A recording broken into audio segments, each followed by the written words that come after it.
শ্ৰদ্ধাৰ ৰাইস ভাৰতীয় জনতা পাৰ্টি আৰু মিত্ৰজোঁটৰ মনোনীত ৬৮ নং ৰঙাপাৰা বিধানসভা সমষ্টিৰ প্ৰাৰ্থী সকলোৰে প্ৰিয় নেতা মাননীয় কৃষ্ণ কমল তাঁতী ডাঙৰীয়াক ২০২৬ চনৰ অহা ৯ এপ্ৰিল তাৰিখে সকলোৱে দলে বলে ভোট কেন্দ্ৰলৈ গৈ পদুম ফুলৰ চিহ্নত ভোট দি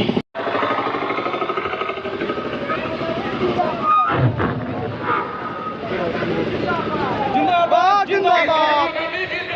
जिंदाबाद जिंदाबाद जिंदाबाद जिंदाबाद बीजेपी जिंदाबाद जिंदाबाद जिंदाबाद बीजेपी जिंदाबाद जिंदाबाद जिंदाबाद जिंदाबाद जिंदाबाद जिंदाबाद जिंदाबाद जिंदाबाद जिंदाबाद जिंदाबाद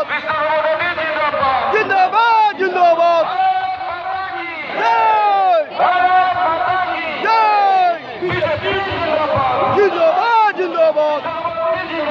जिंदाबाद जिंदाबाद जिंदाबाद जिंदाबाद সম্বৰ্ধনা জনাইছে ইয়াৰ পিছতে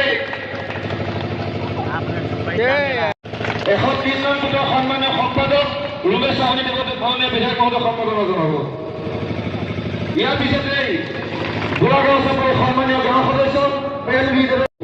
মাহিলে আমাৰ তাত নহয় জানো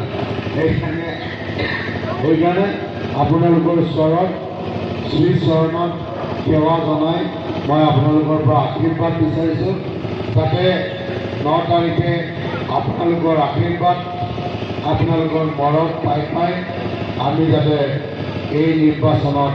বহুত ভোটত যাতে জয়ী হ'বলৈ সক্ষম হওঁ।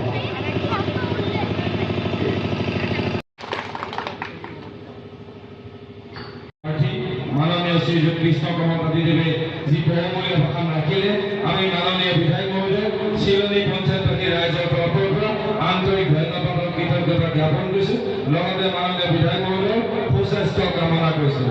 সকলোৱে মোৰ লগত একেলগে কওক, আপোনালোকে আমাৰ মাননীয় বিধায়ক মহোদয়ক দ্বিতীয়বাৰ বাবে বিধায়ক হিচাপে বিচাৰে নে নিবিচাৰে?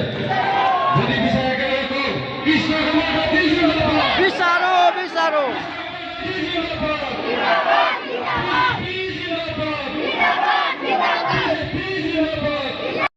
ৰঙাপাৰা সমষ্টিৰ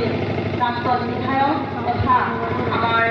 ভাৰতীয় জনতা পাৰ্টীৰ মনোনীত প্ৰাৰ্থী অতি শ্ৰদ্ধাৰ অতি আদৰৰ কৃষ্ণ কমল তাঁতী ডাঙৰীয়া, বালিপাৰা মণ্ডলৰ সন্মানীয় সভাপতি দীপন সিংহা ডাঙৰীয়া, আঞ্চলিক পঞ্চায়তৰ সন্মানীয় সভাপতি শংকৰ চেত্ৰী ডাঙৰীয়া, আমাৰ এজন ভাৰতীয়